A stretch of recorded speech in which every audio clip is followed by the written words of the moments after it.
días, de 14 a 16, de lunes a viernes, aquí, en la M530. Somos Radio, la radio de Madres de Plaza de Mayo, nuestra experiencia compartida. Sí, la radio es un asunto que al fin y al cabo funciona en los teatros de la mente, como gustaba decir Eve Bonafini. Nuestra propuesta es que sintonicemos nuestras imaginaciones para que en los teatros de nuestras mentes las cosas se conjuguen en perfecto presente. Y una vez que tengamos conjugados nuestros presentes, nuestras imaginaciones disputando el mismo partido, a lo mejor podemos emprender un viaje que sea placentero en medio de todo lo que ocurre en este país que, como tantos otros, se llama Argentina y está en un proceso involutivo respecto a los intereses de las mayorías. Pero nosotros, siempre del mismo lado de las cosas, intentamos en el viaje poder mirar todo desde un poquito más arriba y, en todo caso, sin olvidar lo que ocurre, cambiar la agenda para no caer víctimas de la agenda que el enemigo nos plantea en el día a día. Así que presumimos de tener un avión, un avionazo. Es este Mirage que ustedes escuchan. Creemos que el avión tiene ganas de volar, al fin y al cabo es viernes. Pero el nuestro tiene ganas de volar todos los días, independientemente de las circunstancias. Y si ustedes ajustan sus cinturones de seguridad, nosotros los acompañaremos en el vuelo. Marina Glesser, ¿cómo le va? Muy buenas tardes. ¿Qué dice usted? Muy buenas tardes. Buen viernes para vos, Carlos, el equipo, la gente, el stream, todos, viewers. Hemos vivido mejores momentos en la historia de la patria, ¿no? Fue una noche álgida. Se sancionó la ley Bases, 30 años del RIGI. A la venta, Macri festeja, hace 22 minutos tuiteó que al doble de rápido ahora sí tienen las herramientas necesarias después de 6 meses de discusiones en vano. Dice el expresidente Mauricio Macri que sus políticas vienen continuadas, ¿no? Hace 8 años y medio, porque el gobierno de Alberto Fernández sistematizó un poco el modelo económico que Macri venía planteando y lo continuó, no hubo redistribución del ingreso. Y entonces todos quedamos todavía con esa desazón de no poder ser parte ni de uno ni de otros. Entonces todo se amalgamó en un descontento para un lado, para otro, y perdimos un poco de identidad. Bueno, acá estamos. Acá estamos, hemos pasado tiempos peores que estos, pero también hemos pasado tiempos mucho mejores que estos. Así que en el balance, nuestra esperanza puesta en un futuro inmediato, no en un futuro inmediato, ya que anoche, esta madrugada, el rigor terminó de consolidarse una parte de la entrega posible de nuestro país. Nosotros, la verdad, escépticos respecto a un montón de cosas que empezarán a ocurrir y que se plantearán como la solución, lo que vemos es una gigantesca transferencia de dinero del bolsillo de los pobres al bolsillo de los ricos. Lo que muchísimas veces ya aconteció con otros nombres en la historia contemporánea argentina, está convirtiéndose real con el apoyo de la llamada oposición amigable al presidente Javier Milei. Dialoguistas, ¿eh? Sí, los dialoguistas, etcétera, que de verdad en la historia ocuparán un papel central. En la semana que termina, tanto Carlos Heller como Carlos Grande, como Juan Carlos Junio, columnistas de AM530, han venido planteando esto de qué son los amigables. Los que dicen, como Bartleby, el escribiente, el personaje de Melville, y bueno, voy a tener que hacerlo, preferiría no hacerlo, pero lo voy a tener que hacer, dándole sustento político al proyecto político de Milei y diciendo como argumento principal, bueno, ahora sí fracasa, no va a poder decir que no le dimos las herramientas para el fracaso. Y la verdad que es una forma de esconder la complicidad, porque también en el campo de lo nacional y popular, en una historia política del mundo que ya deja atrás los partidos y la derecha y la izquierda y se compone de frentes, darle sustentabilidad a un proyecto político que lo que intenta es restaurar un orden conservador vinculado al preperonismo y, si se quiere, a la predemocracia en el mundo, estamos todos en un problema grande. En una entrevista con esta misma radio, Carlos Raimundi, ayer sorteamos su libro sobre la experiencia en la OEA, citando un discurso de Cristina Fernández de Kirchner en el estadio de Ferrocarril Oeste, recordó que la democracia también es una institución que lleva mucho tiempo. Cuando la democracia planteó Raimundi citando a Cristina, empezó su recorrido en el mundo, digamos, después de una revolución en Francia, cuando eso empezó a pasar, cuando en el Parlamento la izquierda y la derecha fueron dos lugares objetivos, ahí mirado desde frente, ese Parlamento, bueno, no existía el teléfono, no existían las redes sociales, no existía la dominación tecnológica, no existía lo que hoy llamamos la batalla cultural. Era una era, y esto es una cita textual, en que si a alguien le dolía una muela y había que sacársela, le ataban la muela a la puerta con un hilo y tiraban la puerta y le sacaban y le arrancaban brutalmente la muela. Y la democracia desde entonces hasta acá no ha encontrado el modo de perfeccionarse, de autocontrolarse. Entonces la democracia, votar, demos gracias a que votamos, termina completamente imperfecta si solo es eso. Y si después los representantes de los votos de los ciudadanos toman sus propias decisiones, amparados en los intereses de una provincia, de los intereses de una fuerza política, y parecen estar en contra de sus propios votantes. ¿Y cómo se soluciona este intríngulis? La democracia se soluciona con más democracia, esto es claro, pero ¿qué significa más democracia? ¿Es esto una democracia popular o es, como planteaba José Saramago, una plutocracia? Pluto es rico. ¿Son los plutócratas los que gobiernan? Es decir, ¿son los ricos los que han tomado los poderes democráticos y gobiernan para ellos mismos, para los suyos? Y si miramos lo que acaba de pasar, si sos rico en la Argentina vas a pagar menos impuestos, si no sos rico en la Argentina vas a pagar más impuestos. Está explicando que lo de democracia del gobierno de todos es una forma de decir. Hubo un tiempo en que aquí en la Argentina se acumuló sentido sobre este asunto con la palabra caquistocracia. Caquisto en griego son los peores, el gobierno de los peores. Saramago hablaba de la plutocracia, del gobierno de los ricos. Como quiera que fuese, esta es la disyuntiva en la Argentina, y nosotros, pendientes de esa agenda y con esos asuntos de por medio, vamos a tratar de cambiar un poquito el estado de las cosas. Hoy está cumpliendo 85 años y lo va a celebrar con un concierto, un gran cantor nacional que hizo siempre del compromiso con la política y lo social su fuerte. Hablamos hace poquito con él, pero la verdad, ¿cuánto vale en la historia, en la secuela de los cantores nacionales, esos que no se quedaron en un género, una figura legendaria, emblemática y súper respetable como el Tata Cedrón? Eche 20 centavos a la ranura, un poema de Raúl González Tuñón. A pesar de las salas sucia y oscura, de gentes y de lámparas luminosas, si quiere ver la vida color de rosa, eche 20 centavos en la ranura. Musicalizado por el Tata. En ella hermosa que frunce de promesas la boca impura, eche 20 centavos en la ranura. Que dice que todo lo que aprendió sobre la música lo aprendió escuchando la radio. Dura, la vida es dura, y ya que usted no tiene ni hogar ni esposa, ni hogar ni esposa, eche 20 centavos en la ranura. Cuando en la radio la música del tango, la música folclórica, mucho antes de las invasiones culturales de los géneros de afuera, eran el lugar de la formación de la conciencia de una sociedad. Aquí mujer y manzanilla, aquí hay olvido, aquí hay refresco. Hace poquito, cuando hablamos con el Tata, que no se come ninguna y se ha ganado el derecho a decir lo que crea, marcó como un ejemplo de la dominación cultural que la primera canción que se utilizó durante el gobierno de Alberto Fernández, teóricamente un gobierno del campo nacional y popular, o al menos con sus votos, fue un tema de los Beatles.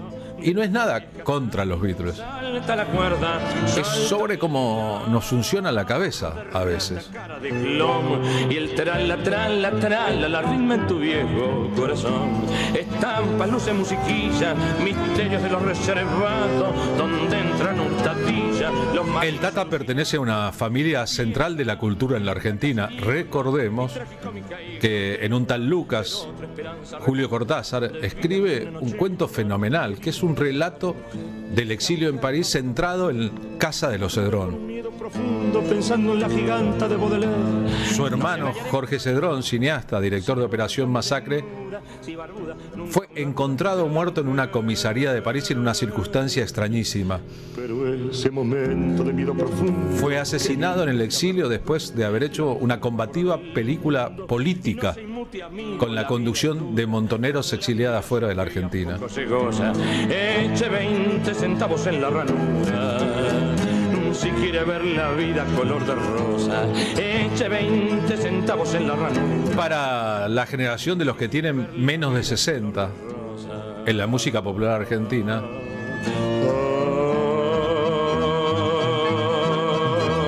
el Tata, así le puso un hermano cuando era chiquitito, eso nos contó el otro día, es un faro, es un ejemplo moral, ético, político, estético y de perseverancia. El Tata jugando a ser periodista y hablando con Raúl González Tuñón sobre aquel viejo asunto del lugar donde se comía el puchero más misterioso de Buenos Aires. En la cortada de Carabelas, en Boliche la cortada de Carabelas, en el puchero misterioso, que era la trastienda de un almacén y despacho de bebidas de la calle Talcahuano y Cangallo, hoy desaparecido. Nale Rosso le puso el puchero misterioso. Allí íbamos con el Malevo Muñoz, mi hermano Enrique, Pondal Ríos, que acaba de morir, Nicolás Olivari, Nale Rollo, Córdoba Iturburu. Y iban allí cocheros, choferes, cocheros y canillitas. Estos canillitas que eran encantadores tenían algunos amigos malandras, rateros, en el fondo gente casi angélica, que tenía su duende y su ángel. Carlos de la Púa me presentó una vez a uno de estos malandras que él llamaba Don Juan de las Nieves López. Y cada vez que lo veía, le decía, con todo, que es el grito que a los chorros, cuando salen con el bagallo. De modo que yo los conocí, conviví con muchos de ellos. Además, la vieja Crítica, el famoso diario Crítica, alrededor de los canillitas, que eran tipos cautivantes, encantadores, increíbles, que nos daban comidas cuando teníamos algún premio municipal de literatura, a nosotros, a los periodistas. Todos estos canillitas eran amigos también, ocasionales, de malandras, de malandrines, de ese tipo, de esos ladrones, sentimentales que lloraban tremendamente cuando el Malevo Muñoz recitaba el poema a los viejos. O cuando yo decía, eche 20 centavos en la ranura. Uno de estos canillitas, parece increíble, y no sé si esto puede suceder ahora, el Diente, que era el jefe de todos esos canillitas, fue el que editó La Crencha Engrasada de Carlos de la Púa. Por eso Carlos de la Púa se le dedica a don Eduardo, a la figura histórica del Diente, don Eduardo Duguera. Y Enrique nos lo nombra en Cámara de Cuando Congreso, Enrique a mí lo nombra Pelo Verde al Sábalo, amigo nuestro del puchero misterioso. Por eso de ahí salió Los Ladrones, las dos versiones y todas esas cosas. Mi canción de Vagabundo también tiene algo que ver con ese tipo de vagabundo que yo conocí y que conocí en Bahía Blanca también, junto con ese Juancito Caminador y todo. Todos los personajes de Roberto Ar, hay 3 o 4 que son los mejor logrados por él, que eran personajes que existieron. Los personajes de Enrique, salvo en El Tirano, que es una cosa de mayor ficción y de mayor sátira, son todos reales. Los personajes de la Laucha, los personajes de los cuentos del alma de las cosas inanimadas, caramba. Uno de los libros de él está dedicado a los parroquianos del café japonés, donde había de todo, obreros y malandras, igual que en el puchero misterioso y en todos lados, todos mezclados y todos iguales. Y Enrique le dedicó a esos parroquianos del café japonés su segundo libro, La Rueda del Molino Mal Pintada. El que a mí un café japonés que estaba en la calle San Juan y Boedo. Mi abuela vivía cerca de allí, por eso nosotros íbamos 24, está eso, chaval, ¿no? Sí, todavía está. Mantenida por los padres, Sí, ya está vieja, yo le escribí un poema. Sí, yo lo leí.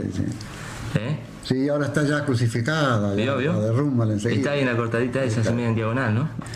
Vale decir que yo siempre digo, ¿no? No creo en las teorías absolutas acerca de la poesía, al contrario. es una cosa muy rara, todo, detesto las teorías absolutas. Pero claro, hay una cuestión de sensibilidad. Claro. Y yo creo, y siempre para mí ha sido más válida, esa poesía que además del caudal imaginativo del propio creador, que es lo más importante, tenga que ver con la realidad, con el mundo que se vive, que está lleno de cosas maravillosas y de poesía no escrita. Y por eso siempre recuerdo, y cada vez que para los jóvenes me piden algún consejo en esos reportajes, que ocasionalmente te hace algún muchacho valiente, entonces yo les digo, ¿qué consejo le da? Y yo digo, un consejo que ya dio en el año 1240 un señor Sir Roger Bacon en Inglaterra: contempla el mundo.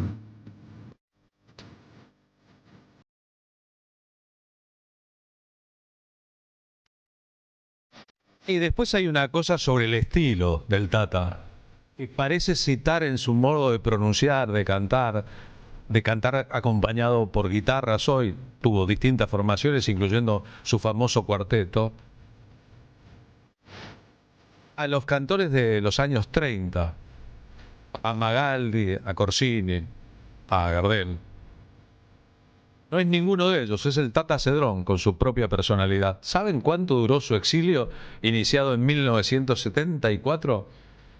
Duró 30 años. Volvió a vivir en la Argentina después de la asunción de Néstor Kirchner como presidente. En 2009 lo nombraron ciudadano ilustre de la ciudad de Buenos Aires. Lo era desde mucho antes. Pasaron en limpio esa situación. En 2011 recibió el premio Gardel al mejor álbum orquestal de tango alternativo, con Corazón de piel afuera, tango alternativo.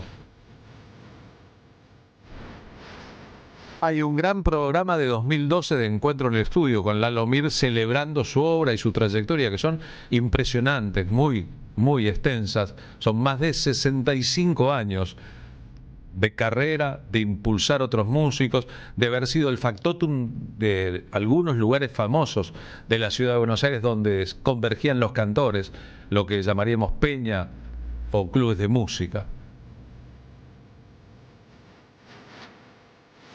Hay muchas figuras públicas, como Marilina Ross, por ejemplo, que empezaron a cantar bajo su influjo. Y cuando hablamos cantor nacional, hablamos de un panorama en que el tango, la canción orillera, la canción folclórica, distintas facetas, desde la milonga al chamamé, caben debajo de una voz. Están debajo del paraguas de una personalidad artística. ¿A qué poetas musicalizó el Tata? Bueno, lo estamos escuchando de vuelta con Cedrón, pero lo hizo con Roberto Art, muy enfáticamente al principio de su carrera con Juan Gelman. Musicalizó a César Vallejo, a Acho Mansi, a Dylan Thomas, a Bertolt Brecht, a Federico García Lorca, a Homero Mansi, en algún caso con textos inéditos, y también trabajó sobre la poesía anónima de los mayas.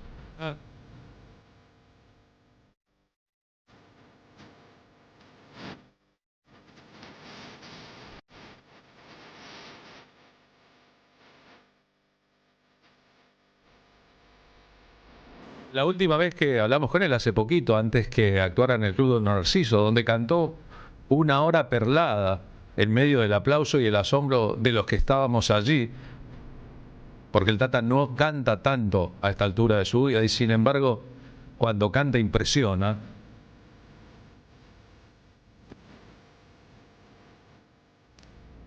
Rodolfo Mederos dijo alguna vez que cuando vio por primera vez a Piazzolla sintió que estaba viendo a San Martín.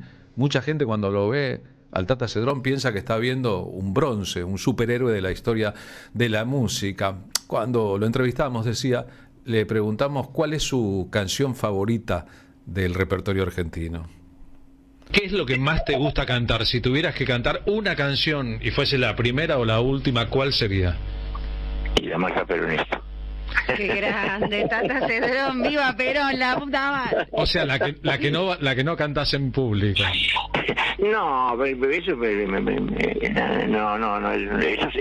es joda, ¿no? Y no es así. A mí me parece también que un poco lo que pasó es que la sacaron, ¿viste? verdad que estuvo prohibida tanto tiempo. Cuando ganó Alberto las PASO, la propaganda la hicieron con los Beatles, ¿te das cuenta? Qué desastre. Ha cambiado un poco la tesitura. Pero entendés lo que te quiero decir. Sí, es claro. lo que te digo. Es muy importante. Con los Beatles, ¿viste? La defensa Había los Beatles, la defensa de lo nacional por sobre lo extranjero. pero no es.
¿Saben sobre qué habla a continuación la dupla? Sobre el chan chan en la historia del tango.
tangazo, ¿no? Sí. Amar es también aprender a escuchar. Amar la historia y respetar los que tienen historia. En esta era cambalache en que da lo mismo el que labura noche y día como un buey, que el que vive de las minas, que el que roba, que el que mata, que el que está fuera de la ley. No me olvides, no me olvides. Es buenísimo entender estas secuencias. Es la flor del que. Raúl González Tuñón contándole a alguien mucho más joven, el Tata Cedrón, que hoy tiene 85, las historias de un pasado que ninguno conoció. Esto es el pensador nacional Arturo Jaureche musicalizado por el Tata Cedrón. No me olvides. ¿Cómo se llama el tema? Se llama No me olvides. Volveremos otra vez. ¿Volveremos otra vez? La patria que los espera. En esta patria que parece estar hoy en uno de los periodos más críticos de su historia, claro que volveremos. Y cuando volvamos otra vez, ojalá que por fin seamos un cachito así, pero un cachito así de mejores.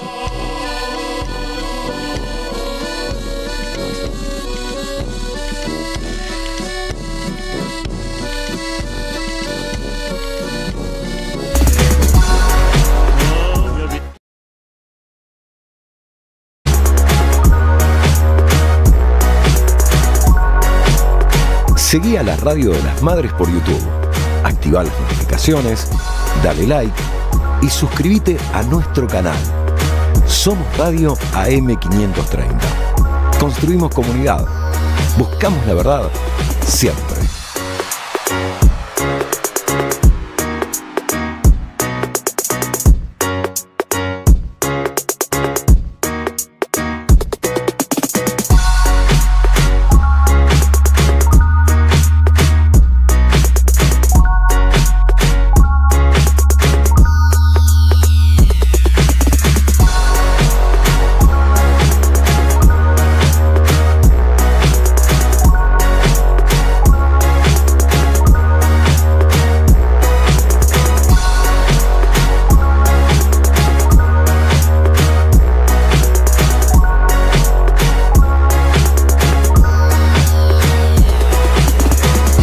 Somos Radio AM530.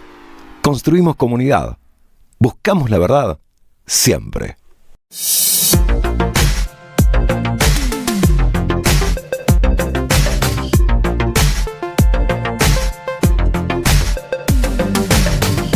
Seguí a la Radio de las Madres por YouTube. Activá las notificaciones. Amigos, tienen problemas con escuchar la radio, están escuchando en un aparato convencional. El problema es nuestro, no hay una interferencia, sino una consola. Le podemos... Yo, ¿sabes cómo le pegaba a la tele cuando era chica, no? Y le pegaba fuerte. Todos le hemos pegado a la radio. Y con el cuchillito y el cable de atrás, tratando de sintonizar la antena. En las viejas radios a válvula, en los viejos televisores a válvula, lo que ocurría, vio que la válvula era como una lámpara, como un Sí. foquito así para arriba. A veces cuando pasaba mucho tiempo, la tierra que caía tapaba la válvula y entonces la calidad de la transmisión empezaba a ser obnubilada, había interferencias. Y cuando uno le pegaba, cuando uno hacía esto y limpiaba, lo que hacía es que la tierra que estaba pegada se despegara, la válvula se limpiaba y entonces todos recuperábamos la posibilidad, hasta que la tierra volviera a hacer lo suyo, de escuchar mejor. De ahí quedó esta costumbre, pegarle un poquito a ver si mejora, y mejoraba. Mejoraba y viste asunto. que el control remoto también de la videocasetera traía un coso para poder regular, no me acuerdo cómo se llamaba, que tenía muchas rayas. El horizontal vertical. Sí, eso. Así se llamaba un programa sobre la televisión que conduje en América hace 20 años, horizontal vertical, porque es un asunto también del pasado, el horizontal y el vertical, en una era en que las pantallas son muy diferentes, pero a veces hay que limpiar la computadora. Vieron que por más que funcione el ventilador, por el ventilador entra la computadora a tierra y eso también altera el funcionamiento de las cosas. Bueno, si tienen algún problema en la recepción, somos nosotros, pero estamos cambiando la consola de la radio para mejorar. Y si no tienen ninguno, bienvenido sea el asunto. Hablando de change, hablando de cambio, señora, su película no se estrena el 4. No se estrena el 4, se estrena el 5, porque resulta que pasamos a cuartos de final. Esto que yo estaba puteando estos días, que lo único que hay que hacer es acá en el programa pasamos a cuartos de final, a mí nadie me anunció. Sí, pasamos a cuartos de final No, con la selección argentina de fútbol. ¿Y en la nosotros Copa qué América. somos? Somos la selección argentina y estamos jugando la Copa América con Argentina. Me gustaría muchísimo serlo. Creo que la selección es una y nosotros somos sus espectadores. Bueno, como somos todos espectadores de la selección argentina, el jueves juega Argentina, entonces yo no voy a estrenar mi ópera prima el jueves, la voy a estrenar el viernes. El viernes 5. El viernes 5 a las 20 horas en el Gomón. Bien, no va a ser el día entonces del festejo de la Madre Patria de Milei, el 4 de julio, el día de la Madre Patria estadounidense. Va a sino ser el 5 de julio, la película igual es de cáncer. Al día siguiente, vi en una síntesis el primer debate presidencial en Estados Unidos. Biden. Entre Biden y Trump. Picantito el debate y como para que nosotros saquemos algunas conclusiones sobre eso en otro momento, no tiene por qué ser ahora, ¿no? Qué viejita que está la política igual, ¿no? Bueno, lo que alguien llama la gerontocracia, ¿no? Es un asunto que ocurre no solo allí, también ocurre en Uruguay, por ejemplo, ¿no? En muchos países del mundo. Se saltean generaciones y hoy los dos que pueden llegar a ser nuevamente presidente de Estados Unidos, Biden en la reelección y Trump en el triunfo hipotético en su segunda elección, son señores de 79 y 81 años respectivamente. Grandes. Grandes y desgastados y con ideas que están vinculables a su generación. Yo creo, de todas maneras, que la edad nunca es un obstáculo, que hay jóvenes viejos y hay viejos jóvenes. Eso decía Salvador Allende en su famoso discurso. Yo soy un viejo joven, soy un hombre adulto, pero con una mentalidad joven, y hay jóvenes votan a Milei o a Macri, por ejemplo, con mentalidades de viejos. Tengo muchos compañeros en la facultad, sub-25, que han votado a Milei. Algunos son colombianos, venezolanos. Radicados en la Argentina, sí han votado, claro. Sí, hace más nacionalizados argentinos. Sí. Así que no es una problemática solamente de edad. La enorme vitalidad de las madres de Plaza de Mayo, independientemente de la edad que tengan, es una explicación de esto que estamos diciendo. Sin embargo, el ejercicio de la presidencia de un país requiere de un esfuerzo físico, de una actividad mental, de una serie de tomas de decisiones que implican una dinámica muy diferente de la que puede tener una persona que está preocupada por el paso del tiempo, y eso se refleja como en Biden o en Trump, en su discurso, en su actitud, en sus modos. Hay muchos presidentes, Macron en Francia, que está terminando un periodo, que son de 40 y pico. Hay muchos cuadros políticos en el mundo muchísimo más joven, la nueva presidenta de México, por ejemplo, que le garantiza a su propia fuerza política una lozanía que termina jugando a favor. De hecho, en el campo de lo nacional y popular, hoy ha llegado el turno de una renovación y, sin embargo, ninguno de los que podrían asomar a esa renovación es técnicamente muy joven. Consideramos jóvenes a personas de más de 50 que han pasado ya más de la mitad de su vida activa. Todo esto tiene que ver con el salteo de una generación que es la generación de los desaparecidos en la política argentina. Estoy de acuerdo con lo que decís. Hay claramente una generación ausente, pero también hay una generación pujante, que es la que vuelve joven a la patria, ¿no? Que es esa juventud que la patria hace joven y que vuelve joven a la patria. Justo traigo hoy en la columna algo para pensarnos en este aspecto. ¿Qué va a ser? Que vamos a conversar con la Inca. Nació en Viedma, Río Negro, por suerte no es porteña, y es profesora y doctora en letras. Se llama Natalie Incaminato, pero se la conoce en redes como la Inca. Se hizo bastante conocida porque es una tuitera, 24/7 también, de esas que están en todos y en todas partes. En su cuenta de X es @lainca, y fue columnista de Futurock, de Nacional Rock y del Destape, y también obviamente streamea por YouTube, en IncaTube y en Twitch, y publicó el libro Peronismo para la Juventud y brinda charla junto a Pedro Saborido, y actualmente participa del streaming Noticias de Ayer, que se emite por el canal Postdata de YouTube. Vamos a conversar con ella porque el lunes se cumplen 50 años del paso a la inmortalidad de Juan Domingo Perón, y ella escribió este libro que se llama Peronismo para la Juventud, y yo siento que un poco hay una cosa muy masculinizada dentro del ámbito del movimiento peronista, que se ve que cuando se trata de alguna de las ideas de Perón, que para nada han perdido vigencia, y se dice, ¿no? Primero la patria, después el movimiento y después los hombres. Creen los hombres que dentro de esos hombres no están concebidas las mujeres. Y sin embargo, señores y señoras peronistas, lo que tuvo el general Perón fue una gran perspectiva, tanto feminista si se quiere, como ambiental, que son dos cosas justamente de las que el gobierno y el anterior han carecido, por más que han intentado parecer otra cosa. Tema súper interesante, ¿no? El domingo en La Plata hay un espectáculo muy organizado y muy ensayado sobre el cancionero peronista, las canciones que en el aniversario número 50 de la partida de Perón de este mundo habría que volver a escuchar y reinterpretar, con Dolores Solá entre las voces solistas. Nos vamos a ir al móvil 1 de la radio, en línea Martín Suárez en las calles de la Ciudad de Buenos Aires. Martín, ¿cómo va? Buen viernes. ¿Cómo te va, Carlos? Así es, buen inicio de este fin de semana. Estamos nosotros participando de varios abrazos a diferentes escuelas de la Ciudad de Buenos Aires.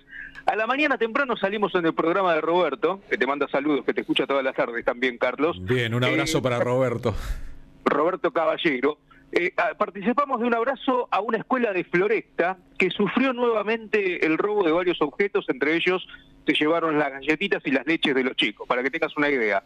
Y ahora, hace minutos, participamos de otro abrazo a otra escuela, en este caso de la zona de Villa Lugano, que fue robada 3 veces en esta semana.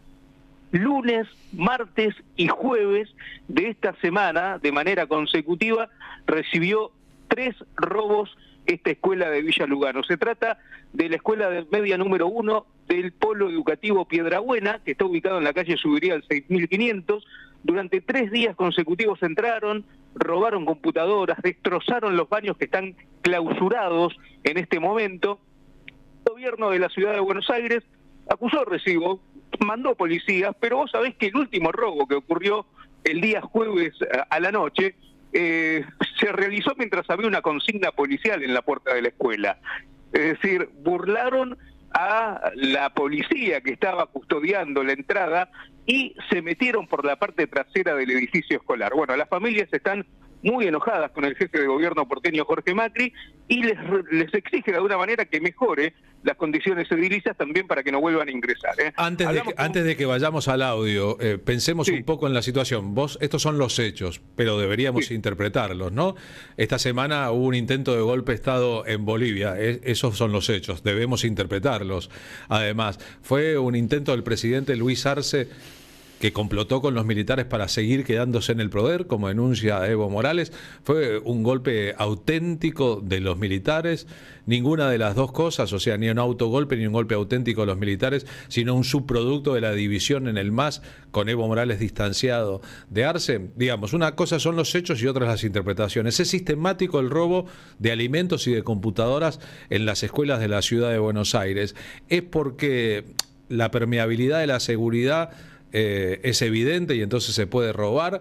Es porque hay un plan destinado a que las escuelas dejen de funcionar y la gente se vaya como naturalmente deberían ser, recibiendo a la comunidad, la gente se vaya a las escuelas privadas. ¿Es producto de la crisis económica y del hambre que hay en la propia sociedad? ¿Cuál es tu interpretación de esos hechos?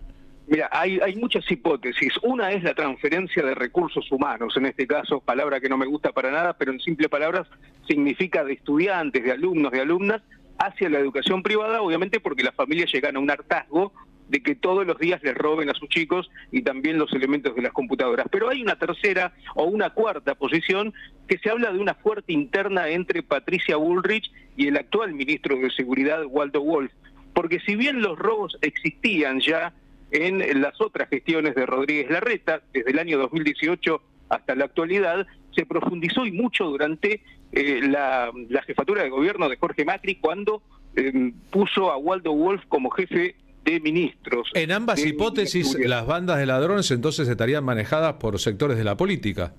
Y eso se está hablando. Uno pensaba que se iban a calmar las aguas cuando habían firmado un común acuerdo, tanto Waldo Wolf como Patricia Bullrich, y hubo una tregua. Vos fijate que casi durante todo el mes de junio, casualidad, no hubo robos a las escuelas. Yo lo vengo siguiendo de cerca, esto, Carlos, vos sabés. Sí, por eso, no por eso me explayo y te pregunto, porque sos un experto. Y estoy re sorpresa, ¿no?, con esto. O sea, que puede ser que las bandas de ladrones actúen en coincidencia con los uniformados y sus jefes.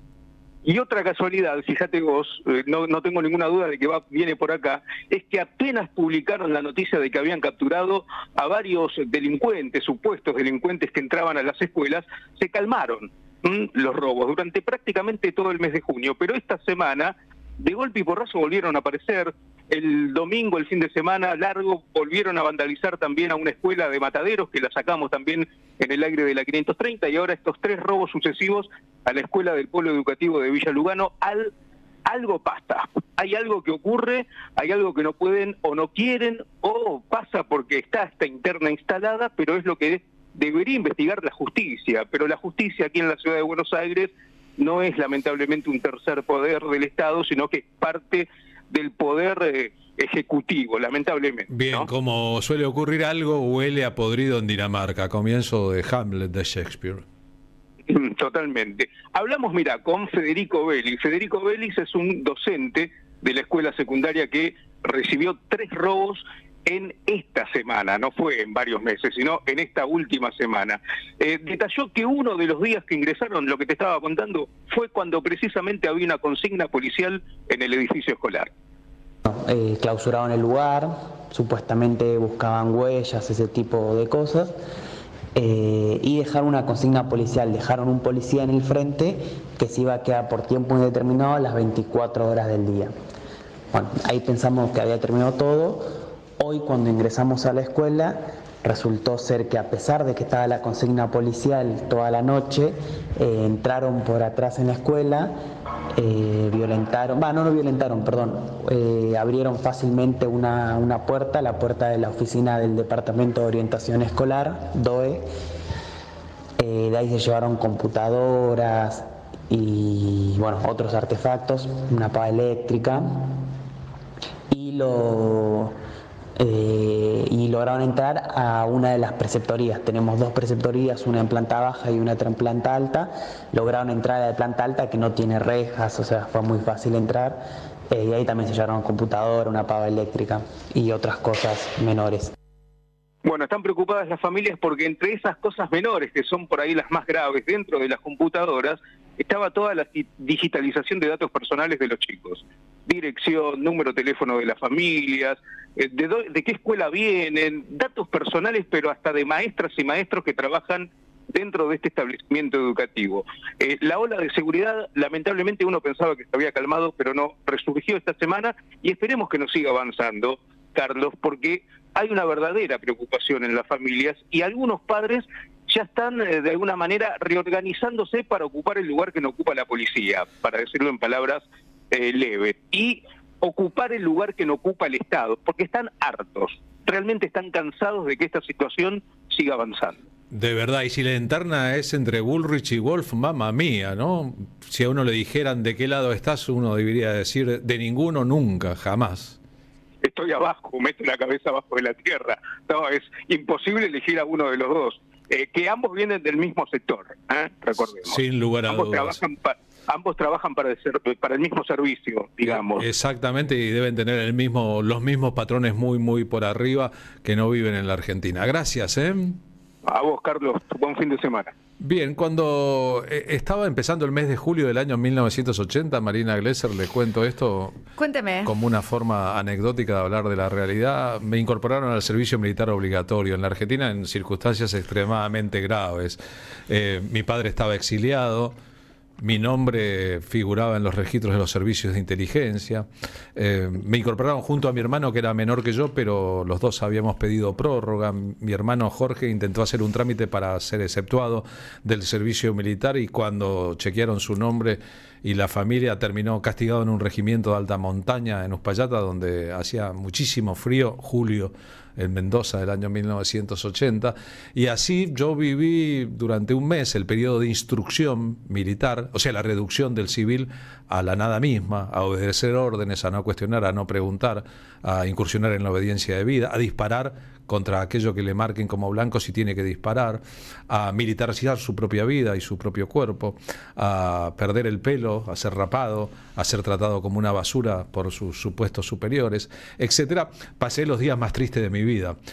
Pasé los días en medio de la angustia, de no saber qué iba a ser de cada uno de nosotros, de la angustia de mis propios compañeros. Tenía un compañero que a la mañana a las 6, al pedo pero temprano, consigna militar, desayunando en la oscuridad, mientras nevaba, miraba al cielo y decía: aquí no hay ni pájaros. En este lugar no existen ni los pájaros, de la tristeza que emanaba, y todos esos soldados sirviendo una dictadura militar, cantando alta en el cielo un águila guerrera. Era de lo más triste que uno puede imaginar, más triste que la tristeza de una película triste. Y sin embargo íbamos a sobrevivir a esa época, aunque con lesiones y cicatrices en el alma de cada uno. Una vez por semana, el sábado por la mañana, los soldados teníamos franco y debíamos presentarnos el lunes siguiente a las 6 de la mañana en el cuartel. Cuando salíamos nos revisaban y, por ejemplo, si nos pasaban un papelito por la cara y hacía ruido, eso significaba que el soldado estaba mal afeitado y entonces no te dejaban salir. Ese régimen oprobioso y de reducción de las personas a la nada misma. En noches específicas, por castigo, nos hacían regar un campo con cucharitas con agua. ¿Sabe lo que es regar un campo con cucharitas con agua? No se termina nunca y todo el mundo termina malhumorado y queriendo pelear con cualquiera, etcétera, etcétera. Y cuando yo me reincorporaba el lunes por la mañana, esas semanas que duró la instrucción, por consejo de mi abuela y regala de mi abuela, llevaba una tableta así de chocolate, en barritas de chocolate Águila. Y entonces cada noche, antes de dormirme, temprano, al pedo, pero temprano, a las 9 de la noche, en medio del frío, en el piso, en bolsas de dormir, con suboficiales gritando, insultando todo el tiempo y reduciendo a la gente a la nada misma, con un compañero que, como era mormón, no quería entrar porque había un crucifijo y entonces dormía afuera y se resfrió, se enfermó y terminó muriendo, con otros que morirían a lo largo de ese servicio militar por accidentes, por errores, porque la vida era así, etcétera, etcétera. Yo me metía la barrita de chocolate en la boca, no la masticaba, dejaba que se derritiera y me iba quedando dormido de cansancio, pensando que algo dulce me había pasado en la vida, en el día, y que a la mañana siguiente, cuando me despertara, todavía iba a tener el dulzor. A la mañana siguiente me despertaba con un tipo que insultaba, que gritaba, que hacía poner de pie a todo el mundo de una, etcétera, etcétera. Hoy, cuando ha pasado tanto tiempo, 44 años de ese momento, a veces pienso que los programas de radio tendrían que ser en medio de lo que está pasando, como esa barrita de chocolate que uno se pone en la boca, que yo me ponía en la boca por consejo de mi abuela para dormirme mejor. Ojalá que logremos entre todos ser esa barrita de chocolate y que cada uno encuentre la barrita de chocolate para soportar el frío de la noche que estamos viviendo. La tarde de la radio es con Carlos Polimeni. AM530. Somos Radio. Y para hablar de lo porvenir, de qué pasa ahora, estamos en comunicación con el diputado de Nacional de Unión por la Patria, Leandro Santoro. Hace muchos años yo conduje un programa que se llamaba ¿Y ahora qué pasa? Como la canción de Los Violadores, terminó acortado ¿Y ahora qué? Terminó llamándose. Leandro, ¿y ahora qué? Te pregunto, ¿cómo va? Buenas tardes. Bueno, primero buenas tardes, Carlos. Gusto de hablar con vos, hace mucho que no lo hacíamos. Es verdad. Bueno, y ahora lo que hay que hacer depende del lugar de militancia de cada uno. Nosotros vamos a tener que seguir insistiendo en la construcción de una agenda propositiva en el Parlamento. Para esto vamos a tener que seguir dialogando con sectores que tal vez no piensan como nosotros al 100%, pero que podemos encontrar algunas coincidencias tácticas en el corto plazo, como ocurrió hace 15 días con la ley de movilidad jubilatoria. Esperemos que pase lo mismo con la ley de financiamiento educativo universitario y con el FONID, que es el incentivo docente. Creo que la gente no tiene que aflojar y no se tiene que dejar convencer por los cantos de sirena del egoísmo y del individualismo, y tenemos que dar una disputa por la rebeldía cultural. Me parece que hay un proceso cultural que justifica el éxito en el Congreso, o que explica el éxito en el Congreso, y nosotros tenemos que saber que además de dar la pelea en la política, tenemos que darle a la cultura, así que resistir las ideas de una sociedad egoísta, individualista, mercantilista que le pone precio de mercado a todo es muy importante. Y por último, creo que es el desafío más importante de todos, que es construir una alternativa de poder. O sea, son tres cosas: resistir en el Parlamento, resistir en la calle y construir una alternativa de poder que le devuelva la esperanza a los argentinos alrededor de otros valores y que tenga como objetivo estratégico defender la patria, defender la igualdad social, defender el progreso económico y además incluirle a esta bandera la necesidad de modernizarnos, porque hay que también saber escuchar cuáles son las críticas que surgen también del pueblo, y tenemos que incluir la necesidad de la modernización del aparato productivo, del aparato del Estado y de la estructura social como parte de nuestra consigna de gobierno y de nuestro programa. El pensador nacional Arturo Jauretche postulaba aquello de que nada bueno se construye con la tristeza, en función de que los pueblos tristes terminan no ganando las batallas que encaran. Hoy, en el campo de lo que podríamos llamar la vastedad de lo nacional y popular, hay sin embargo, yo creo, una sensación de tristeza, de decepción y de derrota después de la votación de anoche, que terminó con una aprobación de lo que ha quedado de la ley de bases del gobierno de Javier Milei. ¿Cómo se remonta, a tu criterio, Leandro, esta cuesta? Lo que pasa es que yo creo que hay un problema, perdóname, ¿no?, que haga una corrección a lo que decís, que obviamente lo veo y lo comparto, pero creo que hay un dolor incluso más profundo, que es que también encontramos pueblo de la vereda de enfrente. Sí, claro. Ayer me pasó una cosa muy rara. Iba cruzando la calle, ¿no?, del Congreso al anexo, en un momento que fui a comer. Entonces, primero, al toque ahí, me para un colectivero, está era el semáforo, ¿no? Y entonces agarra y me dice: vení, Santoro, vení, me regala un paquete de pastillas. Me dice: vos te lo merecés. ¿Te imaginás que un laburante arriba un bondi y te regala un paquete de pastillas de la ventanilla? No, compañero, muchas gracias. No, por favor. Bueno, muy afectuoso el tipo. Se saca una foto con todo el bondi parado. Bueno, tuve que esperar a que corte el semáforo, vuelvo a cruzar. Del otro lado de la vereda, cuando vuelvo a cruzar, me para otro colectivero. En este caso lo manejaba una mujer. Y me dice: vení, Santoro, vení. Me acerco yo contento y me dice: aguante Milei. Te juro, Carlos, era una foto de lo que creo que está pasando.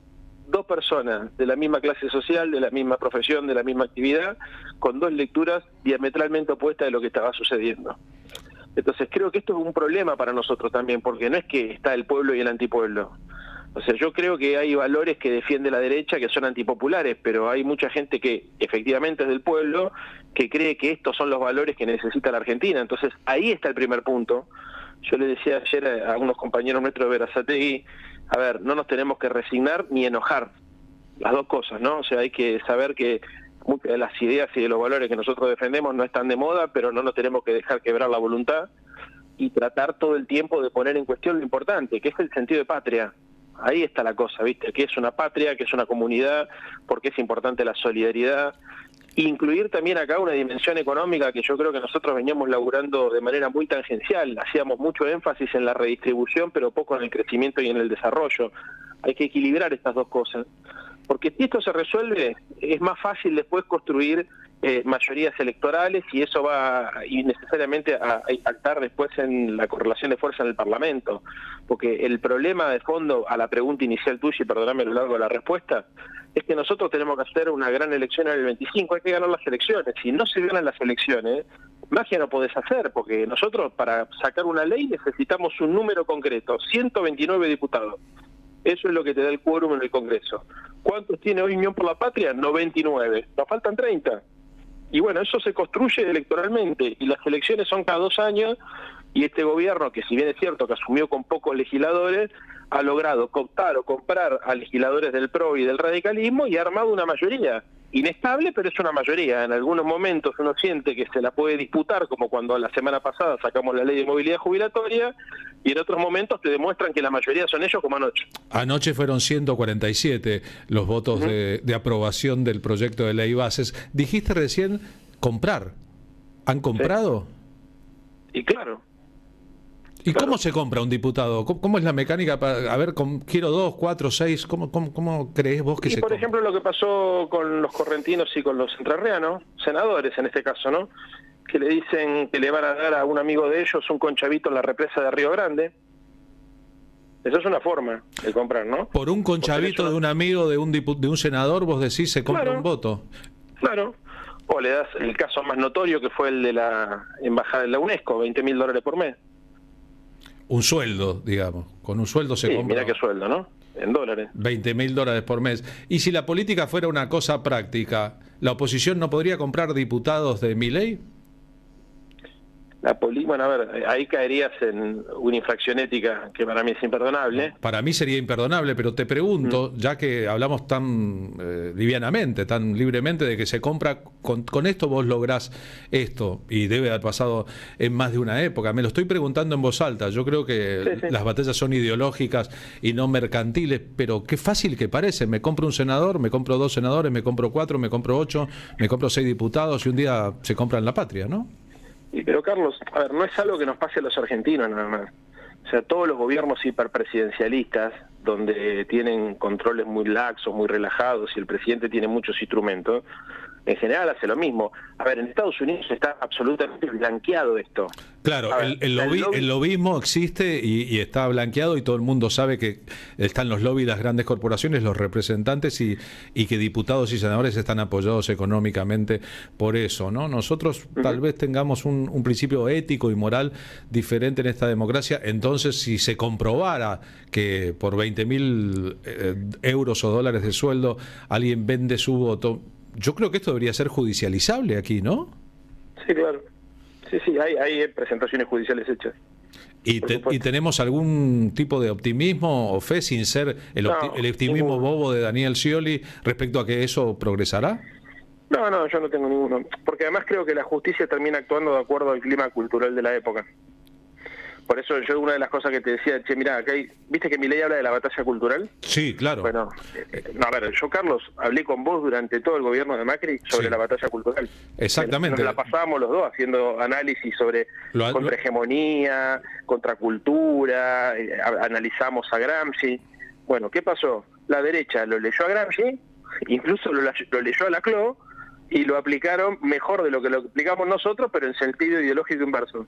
Está clarísimo, es lo mismo que hizo Estados Unidos desde 1945 con América Latina a través de su industria cultural. Leyó a Gramsci y entabló una batalla cultural sin ponerle ese nombre, a través del cine, la televisión, el rock, la indumentaria, la alimentación, y así hemos llegado a este periodo distópico. Es bueno tener la capacidad de analizarlo. Ojalá que tengamos la posibilidad entre todos de cambiarlo. Mi compañera Marina Glesser te quiere preguntar también, Leandro. Hola, buenas tardes, Leandro, un gusto saludarte. ¿Cómo va? Bien, Mari, muchas gracias. Bueno, me preguntaba un poco de esto que decís, que los colectiveros, ambos, la mujer y el hombre, te saludaban, uno para hacerte como adherente al propio espacio y otro diciéndote aguante Milei, y que ves en ambos pueblo.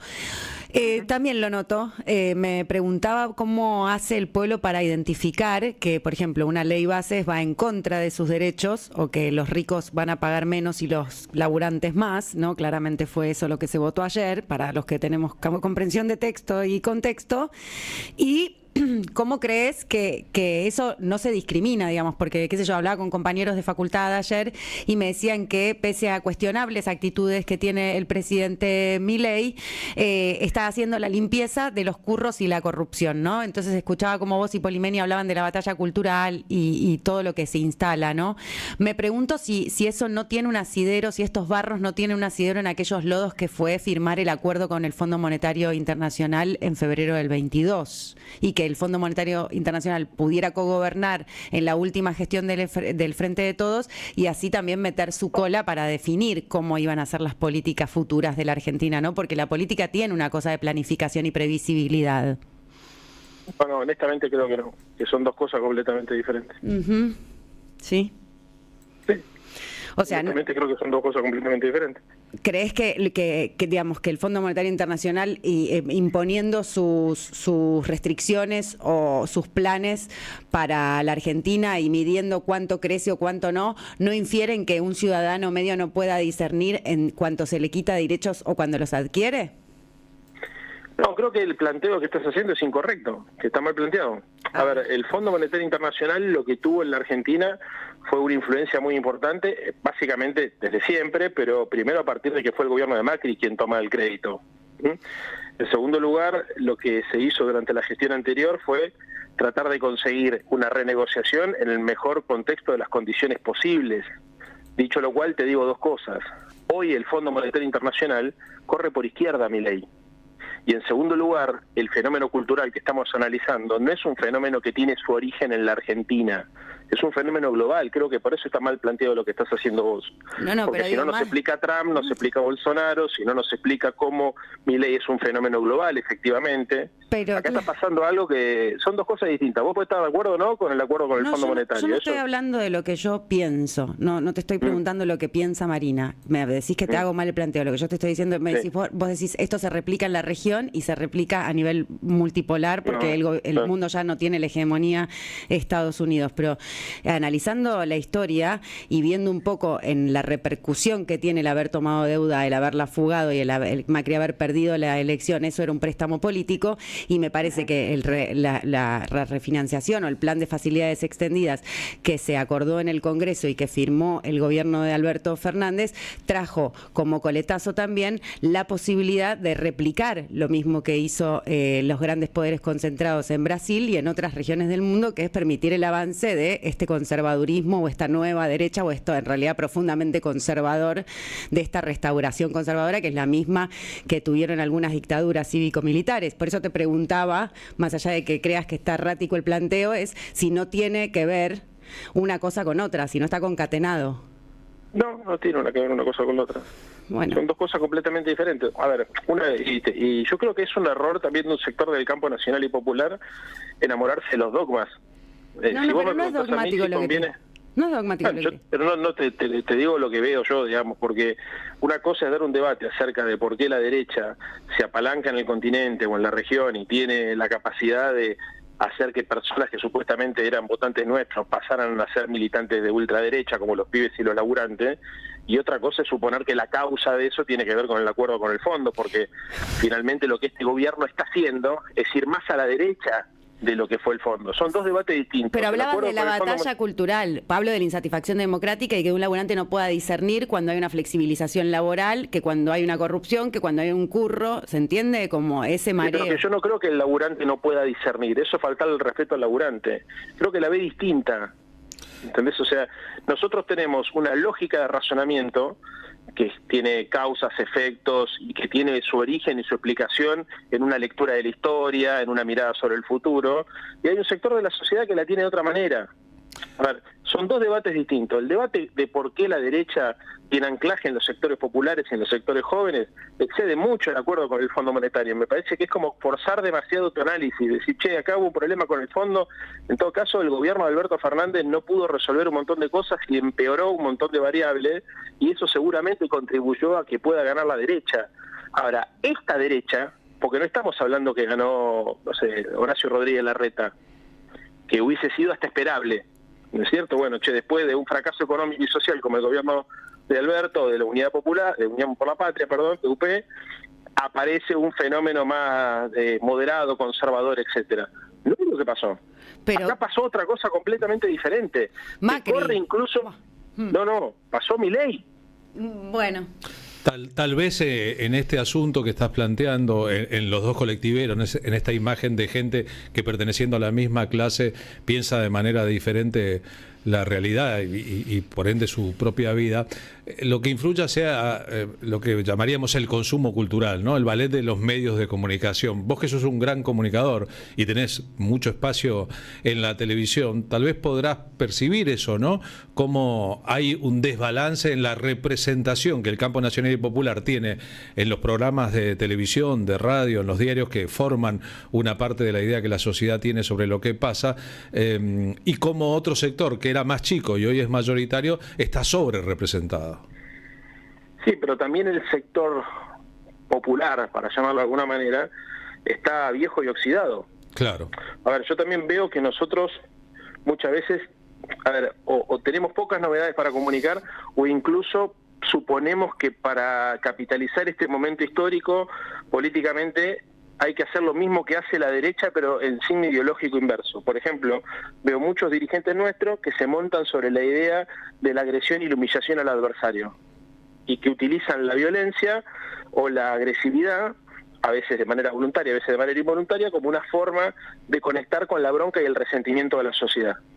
Y yo creo que eso es un error. O sea, es un error enorme porque esta forma de comunicar, que tiene mucho que ver con las redes sociales, con el anonimato que tuvo al principio en las redes sociales y que permitió que lo políticamente incorrecto se ponga de moda, bueno, eso conspira contra la posibilidad de construir una sociedad equilibrada. Entonces, hoy la contradicción fundamental en la Argentina, por lo menos, desde mi perspectiva, es racionalidad versus locura. Nosotros estamos en un contexto donde no estamos discutiendo con un grupo de derecha, estamos discutiendo con la ultraderecha. Estamos discutiendo con un tipo que es capaz de decir que es un topo que se mete dentro del Estado para destruirlo. Hoy la sociedad se agarra a los pelos y estamos todos preocupados por Loan y votamos un tipo que dijo que estaba de acuerdo con la venta de niños. Es tremendo y es exacto lo que estás proponiendo, por otra parte, que es no nos mimeticemos con el enemigo, sino que seamos exactamente lo opuesto. Sin embargo, y reitero aquí que tu capacidad de análisis es importante para mirar esto, las últimas 3 candidaturas en el campo de lo nacional y popular parecen expresar que el campo de lo nacional y popular pareció querer jugar a derechizarse a la hora de elegir un candidato para combatir a la derecha, en lugar de cristalizar lo que vos estás proponiendo ahora, seamos diferentes, no empaticemos con ellos, sino que seamos lo opuesto. Lo que se hizo en la elección de los candidatos, y hablo de los últimos 3, fue presentar candidatos potables para el voto de centro-derecha o de derecha incluso, ¿no? Pues creo que es muy difícil. A ver, ¿yo qué hice en la ciudad? Estoy hablando, perdón, por si quedara raro, que estoy hablando de Scioli, de Fernández, sí, claro, y de Massa, ¿eh? Sí, claro. A ver, creo que también ahí hay una responsabilidad del campo, a ver, de la izquierda, si querés. Te lo voy a poner más amplio, porque uno podría decir, che, mirá lo que hizo Lula para ganar. Lo que pasa es que Lula tiene más tolerancia en el campo nacional y popular argentino en términos de su pragmatismo, porque uno confía más en los valores y en la mirada de Lula, pero Lula también armó una coalición con derecha adentro, claro. Con derecha adentro, claro. Bueno, y lo mismo Bolivia, porque el que piense que Evo y Lucho son lo mismo, se está perdiendo la mitad de la película. Sí. O sea, no es algo que nos pasa a nosotros, y en Ecuador lo mismo. O sea, y te podría decir que sacando el caso de Petro, ni hablar Boric, pero sacando el caso de Petro, que es verdaderamente diferente, ideológicamente hablando, todos los actores han tenido una estrategia de tratar de construir hacia el centro, porque las ultraderechas obviamente también están ocupando un espacio por el extremismo político que no le dejan otro juego. Dicho lo cual te digo, porque tampoco me quiero recibir de comentarista, nosotros en la ciudad armamos un programa de gobierno popular, democrático, progresista, de centro-izquierda, donde tocábamos intereses reales. Yo hice política en la Ciudad de Buenos Aires el año pasado hablando del código urbanístico y explicando cómo los grandes monopolios que desarrollan la infraestructura urbana y social en la Ciudad de Buenos Aires se quedaban con todo. Hiciste una elección notable en la provincia, en la capital federal, hiciste una muy buena elección con estos argumentos y sin embargo tu muy buena elección y tu muy buena imagen no alcanza para ganar. Es ahí el asunto de la matemática en las elecciones, ¿no? No, y ahí el problema que teníamos, Carlos, que teníamos 200% de inflación. Entonces, hice la mejor elección histórica, no yo, nosotros, del peronismo en la Ciudad de Buenos Aires con 200% de inflación. Claro, es como querer jugar un partido con el viento completamente en contra. Claro, muy difícil. Y claro, viste, o sea, sí, a ver, pero ojo, ¿qué decíamos nosotros? ¿Nos acomodamos al clima de época? No. Parque público de vivienda, mirá, modificar y derogar el código urbanístico, reinvertir las prioridades presupuestarias apostando a la educación y a la salud pública, hablamos de salud mental, que no habla nadie, hablamos de un Estado social presente que permita, por ejemplo, asistir a las personas en situación de calle, mientras Macri decía que los cajeros automáticos eran buen ambiente. Planteamos la necesidad de rediscutir los contratos y las concesiones, que es donde está el poder económico. El señor Caputo, por ejemplo, el ministro de Economía, tiene negocios como en el Paseo Gijena, con el gobierno de la Ciudad de Buenos Aires, multimillonario. Y nosotros hicimos toda una campaña contando cómo eran las concesiones que la Ciudad de Buenos Aires le daba a los grupos económicos privados. Tuvimos un programa de izquierda, conceptualmente de izquierda, democrático, con la intención de construir hacia el centro, porque yo fui a buscar el voto radical, pero no me travestí ideológicamente, perdón la palabra, no sé si corresponde, pero no cambié ni disimulé lo que nosotros estábamos pensando. Nosotros decíamos que teníamos que ser suaves en las formas, pero duros en los contenidos. Igual es el Día del Orgullo Gay, así que si querés travestirte no hay Por ningún eso, problema. sí, por supuesto. Un beso grande a toda la comunidad LGTB. A lo mejor te suma, incluso, Leandro. Lo haría. Ese paso, bueno, hiciste campaña con un toro, o sea que todo es posible también en la imaginación de la política, porque lo que importa tampoco es eso en el fondo, sino un debate mucho mayor, que es que esta ciudad que se autopercibía como progresista en algún momento, y este país que para nosotros era un ejemplo de políticas progresistas de Estado que nos había permitido avanzar, ha cambiado ante nuestros ojos y estamos todavía sorprendidos por ese cambio, tratando de asimilar el impacto y, si se quiere, tratando de buscar, mientras conversamos y esperamos que pase el tiempo, una salida a este laberinto. Te agradezco mucho por haber charlado con nosotros en estos términos. Ojalá que entre todos encontremos un camino para meterle un poco de luz a esta situación oscura, ¿eh? Bueno, muchas gracias, Carlos. Te escucho siempre a la noche yo, ¿eh? Bueno, Leandro, yo te escucho siempre que hablas y siempre me quedo pensando. Bueno, un abrazo grande. Saludo, Marina, también. Beso, chau, gracias. Leandro Santoro con nosotros, hablando de ¿y ahora qué pasa? Los violadores. 1, 2, 3. Ultraviolento. Ultraviolento. Activa las notificaciones, dale like y suscríbete a nuestro canal. Somos Radio AM530. Construimos comunidad. Buscamos la verdad siempre.